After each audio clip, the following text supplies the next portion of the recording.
இயேசுவுக்கே புகழ், மரியே வாழ்க.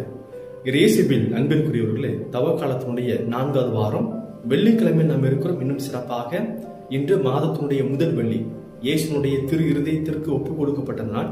இந்த நாளில் உங்களையும் உங்கள் குடும்பத்தையும் இயேசுவின் இருதயத்திற்கு ஒப்பு கொடுத்து சிறப்பாக ஜெபிப்போம். அன்பிற்குரியவர்கள், நற்செய்தி வாசகத்தில் ஆண்டவர் இயேசுவை கொள்வதற்கென்று ஒரு கூட்டம் தேடிக்கொண்டிருக்கிறது. ஆனால் இயேசு எந்த ஒரு பயமும் இல்லாமல் வெளிப்படையாக மக்களுக்கு போதித்துக் கொண்டிருக்கிறார். இயேசுவை கொள்ள வேண்டும் என்ற இந்த உணர்வு இந்த பரிசேயர்களுக்கும் சதுசேயர்களுக்கும் ஏதோ கடைசி நாட்கள்ல ஒரு நாள் தோன்றிய உணர்வு கிடையாது. மாறாக படிப்படி வளர்ச்சியாக அவருடைய உள்ளத்திலே தோன்றியது நாம் பார்க்கிறோம். முதலாவதாக பரிசேயருடைய உள்ளத்துல இந்த வெறுப்பு உணர்வானது தோன்றுகிறது. ஏன் இவர் இப்படி பேசுகிறார்? பாவத்தை போக்குவதற்கு கடவுள் ஒருவரால் தான் முடியும், இவன் என்று பேசுகிறார் என்று சொல்லி அவர் உள்ளத்தில் இயேசுவை வெறுத்தார்கள். இரண்டாவது, இயேசுவை பின்பற்றிய சீடர்களிடத்திலே அந்த வெறுப்பை காட்டுகிறார்கள். ஏன் உம்முடைய போதகர் பாவிகளோடும் வரி தண்டர்களோடும் சேர்ந்து உணவு உண்கிறார்கள் என்று குற்றச்சாட்டை வைக்கிறார்கள்.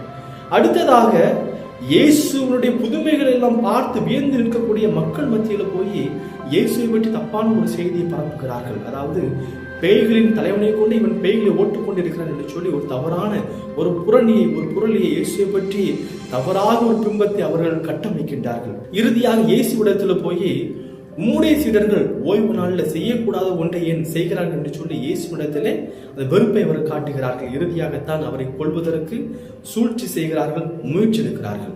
அன்பிற்குரியவர்களே, வெறுப்பு என்ற உணர்வு படிப்படியாக வளர்ச்சியடைந்து இந்த இயேசுவை கொள்வதற்காக தேடி கொண்டிருக்கிற ஒரு நிலைமைக்கு வந்து நிற்கிறது. யோசிச்சு பாருங்க, நம்முடைய வாழ்க்கையில நமக்கு பிடிக்காத ஒரு நபர் நமக்கு செய்யக்கூடிய ஒரு சிறிய ஒரு செயல்னால இன்னைக்கு நம்ம எந்த அளவிற்கு வெறுத்து ஒதுக்கி வைத்திருக்கிறோம் என்று சிந்தித்து பார்க்க வேண்டும்.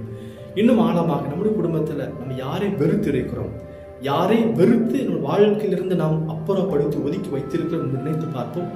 வாழ்க்கையில வெறுப்பு என்ற உணர்வு என்பது சிறிதாக ஆரம்பிச்சு பெரிய மரமாக விருட்சமாக மாறும் என்பதை நாம் புரிந்து கொள்ள வேண்டும். எனவே இந்த வெறுப்பு என்ற உணர்வை நம் மத்தியிலிருந்து, நம்ம எண்ணத்திலிருந்து நாம் எடுத்தெறிவோம். இந்த தவக்காலம் அதற்கான காலம்.